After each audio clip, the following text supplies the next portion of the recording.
Le renard a mauvaise presse. Si la rage ne concerne plus la capitale, une maladie est quant à elle rapportée 2 fois par an, l'échinocause. Elle est causée par un parasite présent dans les excréments ou l'urine de l'animal. Ce sont des diagnostics au niveau du foie. Donc souvent on fait des scanners au niveau du foie pour voir s'il y a des kystes qui sont présents.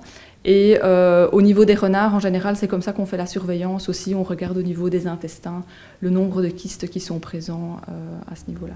Ce prédateur rural semble aujourd'hui apprécier la capitale, où il fait des sorties remarquées. Nourriture abondante en provenance des poubelles, espace vert à la périphérie semi-urbanisée, le renard a même ses habitudes urbaines. On pense qu'il sait très bien le jour où les poubelles sortent. Ils sont beaucoup plus nombreux, moi je l'ai constaté, vers 23h à Woluwe, le jour des poubelles, ils sont beaucoup plus nombreux, enfin on en voit en tout cas beaucoup plus. Le courrier envoyé aux parents leur déconseille de le nourrir. Il ne faut pas avoir peur de l'animal, mais il ne doit pas se sentir accueilli. Il faut donc rester prudent. Garder une bonne hygiène de vie en général. Donc par exemple, quand on va, que ce soit en forêt ou au niveau des jardins, bien se laver les mains après avoir travaillé dans son potager.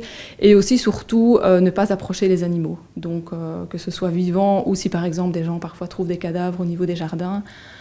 Plutôt prévenir la commune ou les régions, mais ne pas s'approcher des animaux. Le renard bénéficie du statut d'espèce protégée à Bruxelles, une ville où il fait bon d'être un renard.